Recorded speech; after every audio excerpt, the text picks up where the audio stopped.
Vamos falar um pouco de Supremo, que o Fachin sempre mexe com o meu espírito combativo.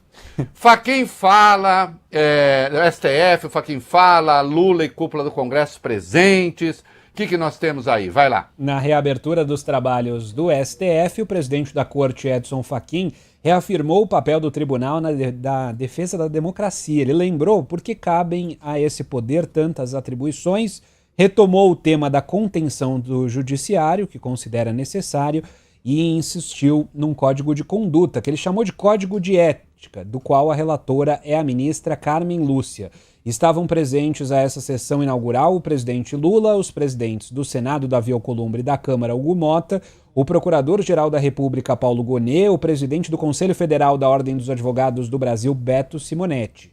Assim como Fachin, o representante da OAB, o PGR e Lula também discursaram.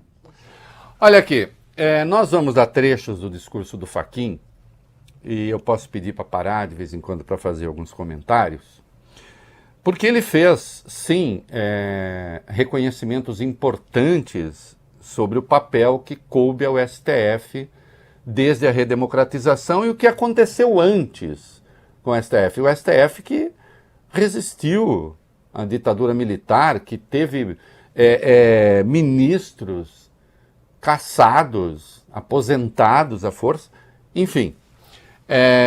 E nós vamos discutir aqui, isso é fundamental para a formação do pensamento.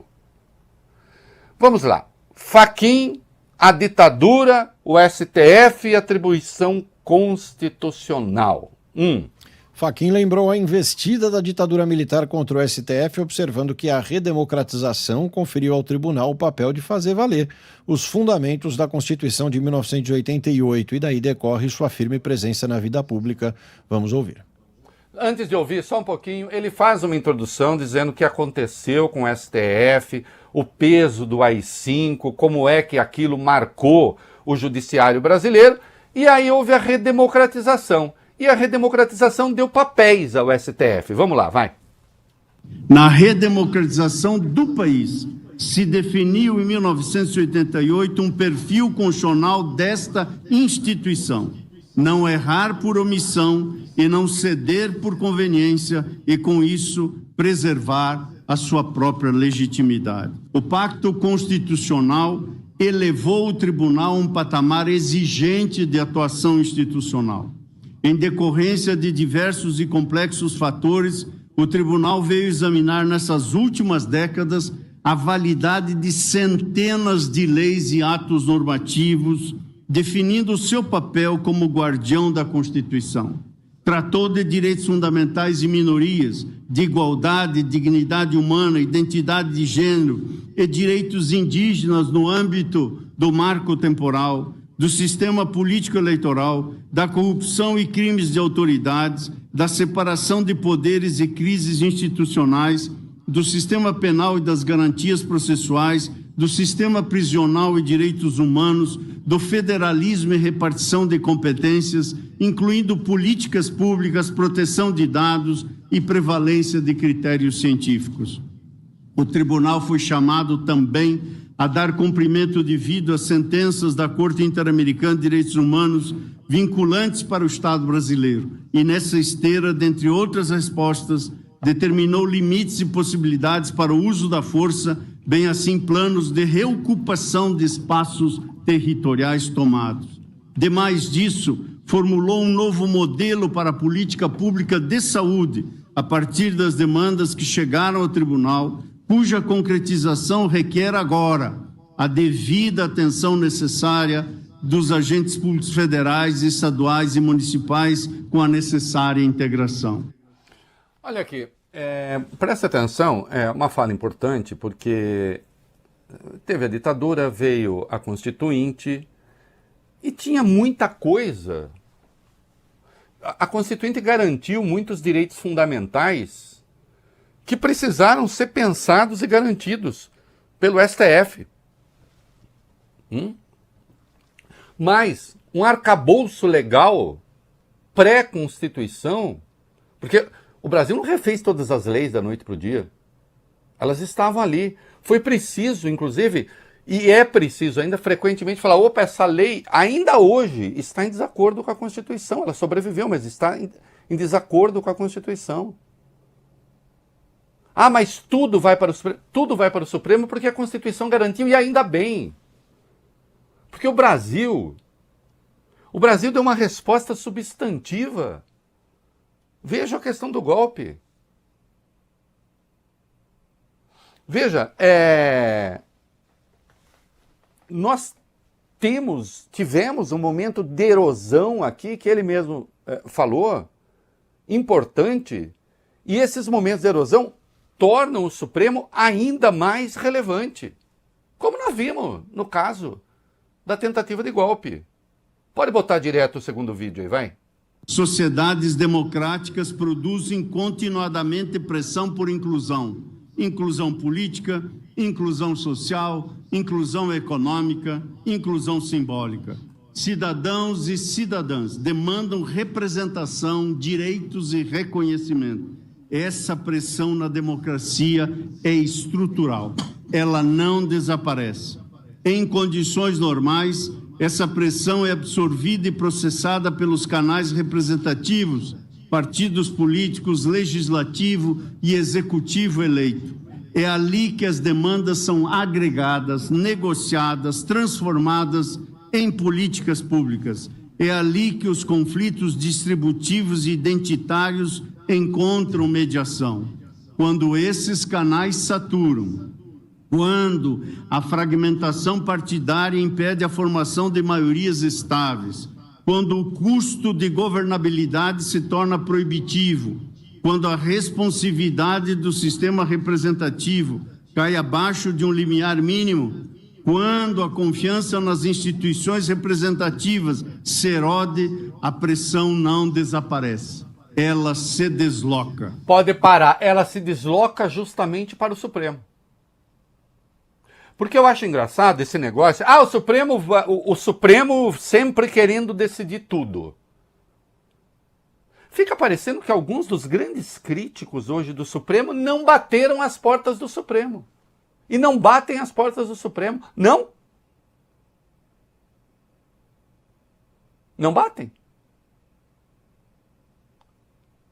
Sejam bancos, sejam meios de comunicação, alguns que hoje parece que o Supremo é o mal da humanidade, não foram bater as portas do Supremo? Justamente porque, politicamente, sim, há uma certa erosão. Né? E aí, o Fachin defende a tal da autocontenção, que virou, e o tal do código de ética. Né? Coloquem trechos aí, eu posso pedir para parar também. Vamos lá, vai. Decorrido um ciclo de mais de 30 anos, iniciamos hoje 2026. Entendo que agora o desafio é diferente. Em termos específicos, a questão é a de saber se já chegou a hora de o tribunal sinalizar, por seus atos próprios, que o momento é outro. Minha convicção é que esse momento chegou. A fase agora é a da retomada plena da construção institucional de longo prazo. Para um pouco. Discordo. Momento do quê? O senhor está dizendo por um acaso que o Supremo fez alguma coisa que não deveria ter feito? Desculpe, eu não concordo com essa linha de raciocínio. O quê? O senhor, Valeu bene. Tem um narigudo aqui que a gente gosta muito, que é o Voltaire, Sim. Né? E o seu segredo de aborrecer dizer tudo. O senhor tomou uma decisão sobre a intervenção da polícia no Rio de Janeiro. Correta, hein? Correta. Não impediu a ação coisa nenhuma, de nada. E muitos acharam que o senhor estava se metendo lá demais, quando o senhor estava defendendo direitos humanos. Alguns dos seus pares nem gostaram tanto, mas endossaram. O que é que o Supremo está fazendo que não deveria estar fazendo? Desculpe, o quê? Eu não sei. Eu não sei, senhor. Eu gostaria que o senhor explicasse. Ah, não, eu estou falando palestra, não sei o que. Ah, bom, querem discutir isso, uma outra coisa que eu também acho exagero, mas não, estou falando sobre autocontenção. Supremo voltar ao seu papel, a saber, qual? Muitos vão dizer que não é papel do Supremo, como o senhor fez, se meter na segurança pública do Rio de Janeiro. E não sou eu, hein? Como eu achava que tinha mesmo um troço irresponsável do modo como estava, e depois nós vimos, eu acho que o senhor agiu certo, mas o senhor apanhou muito. Aliás, o senhor não é exatamente uma boa pessoa para falar em autocontenção. É uma boa pessoa falar em autocontenção quando está querendo certa atenção da imprensa, que comprou essa pauta. Aí o senhor diz que o Supremo foi impulsionado e ao mesmo tempo colocou-se em direção ao centro do sistema. Impulsionado sim pelas demandas da sociedade. Colocou-se no centro por quê?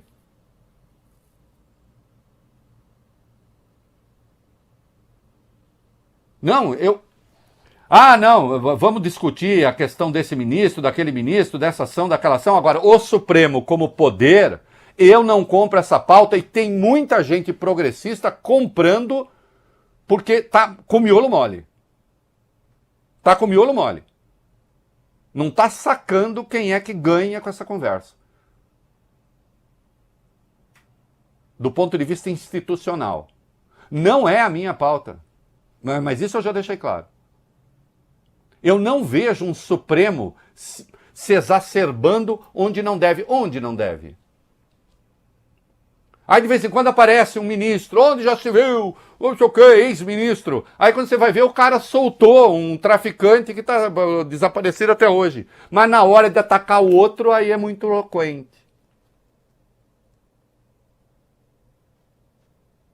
Hã? Vai bem, eu acho até que meu lugar de ministro é assistir no Vitória do Corinthians, não tem problema nenhum nisso. Gilmarzão estava lá, pode botar a foto aí. O Xandão estava lá e o Flávio Dino, que é botafoguense, estava lá. Porque os filhos dele são corintianos. Né? Gilmar não queria ver o jogo do time dele, não, porque deu ruim para ele, né? O Gilmar, na verdade, acho que era até ele que convidou os outros ali. Pare de falar mal do Santos, do Gilmar, porque nós temos o Carlos Costa, que é santista aqui também. É verdade. Carlos Costa, santista. O Gilmar falou assim, Reinaldo, vou torcer pro Alvinegro. Eu falei, isso, ministro. Mentira. Mas ele estava lá, de camisa azul. Agora o Xandão estava... Vai, põe o Fachin aí, vai. De longo prazo. É certo que este Supremo foi impulsionado e, ao mesmo tempo, colocou-se em direção ao centro do sistema institucional das decisões do Estado de Direito Democrático. Nos momentos críticos, como na defesa do processo eleitoral e das urnas, o Tribunal atuou para impedir erosões constitucionais. Por isso, o Brasil tem lições de democracia a oferecer, porque preservou suas eleições sem ruptura e com respeito à Constituição. Pronto, para um pouco, para um pouco. E esse trabalho foi gigantesco. E esse trabalho foi gigantesco porque nos Estados Unidos, por exemplo, não teve. Nos Estados Unidos não teve. Hã? Não. Lá não teve porque eles não têm institucionalidade para isso. E a que custo se fez isso? Com o ministro sendo perseguido, ameaçado de morte. Hã? Com lei Magnitsky.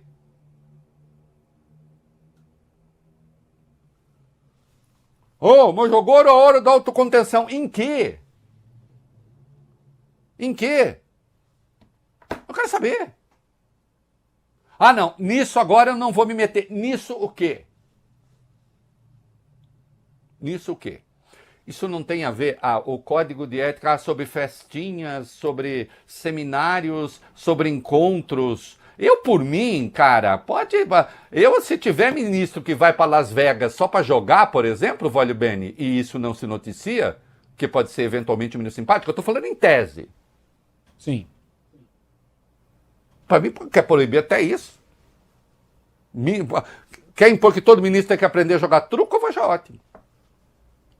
Desde que jogue direito.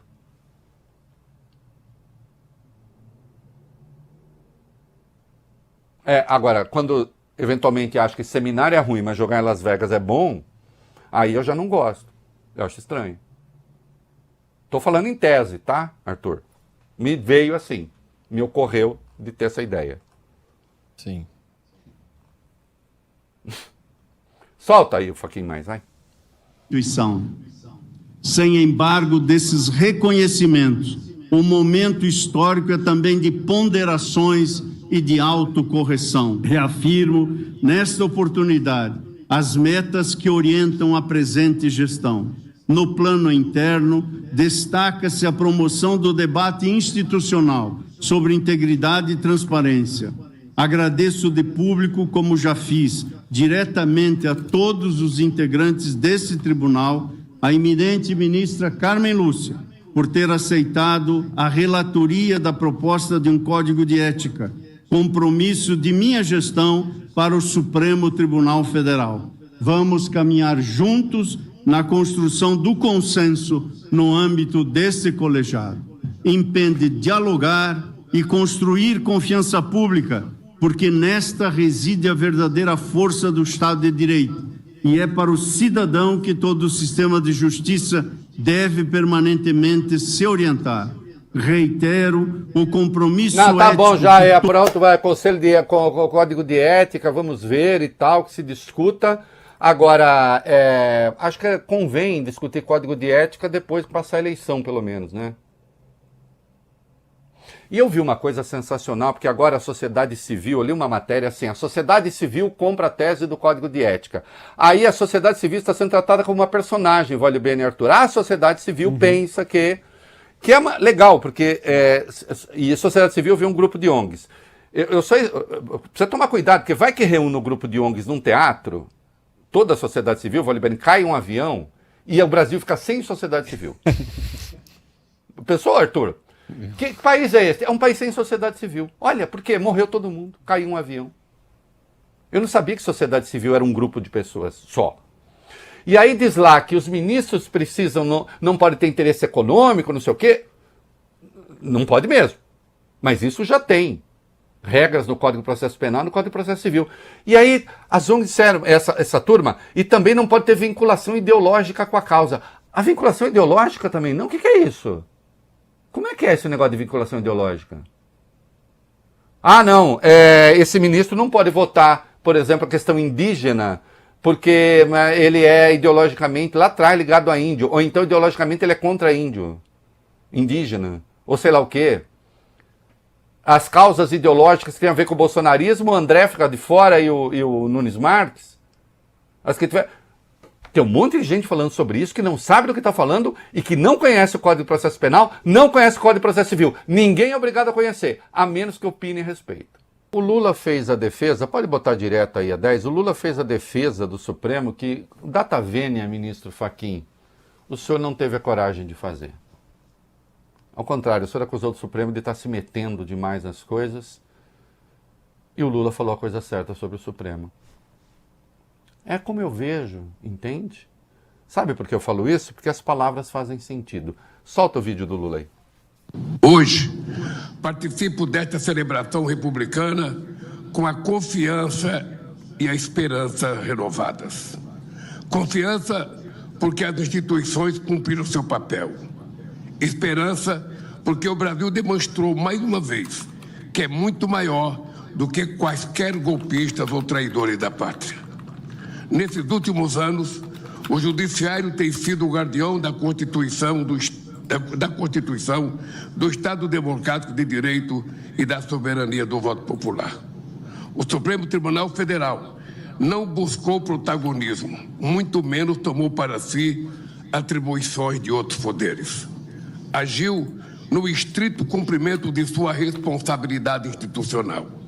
Defendeu a Constituição, garantiu a integridade do processo eleitoral e protegeu a liberdade do voto. Por agirem de acordo com as leis, ministras e ministros desta Suprema Corte enfrentaram toda sorte de pressões e até ameaças de morte. Mesmo assim, não fugiram de seu compromisso constitucional e reafirmaram que no Brasil divergências políticas se resolvem pelas urnas, pelo diálogo institucional e pelas leis. Senhor presidente, senhoras e senhoras, a Constituição não é apenas um pacto jurídico, ela é um pacto civilizatório. Exige o diálogo permanente entre executivo, legislativo e judiciário. Exige respeito mútuo e compromisso com o interesse público. O povo brasileiro não quer conflito entre instituições, quer estabilidade, justiça social e oportunidades. Quer um Estado que garanta seus direitos e que seja capaz de enfrentar os grandes desafios do nosso tempo.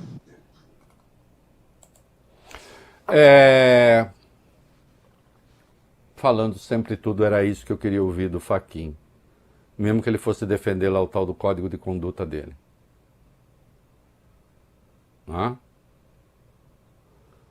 Esse negócio de ceder alarido, de ceder a pressão,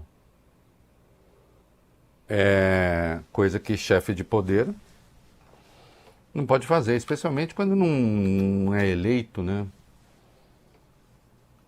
E outra, eu quero saber agora onde está a exacerbação. Quanto ao código de ética, de costumes, do que fazer, ok, façam esse debate. Façam esse debate. A minha questão é institucional. E mesmo no caso do código de ética, na hipótese, né, de ter gente que vai jogar em Las Vegas,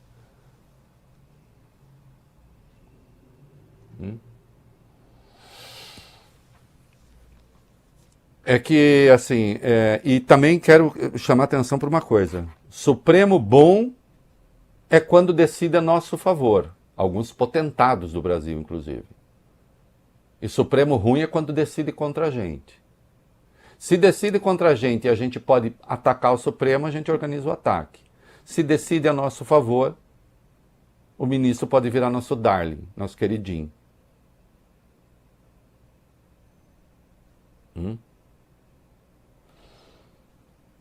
Tem que falar, né? É isso aí.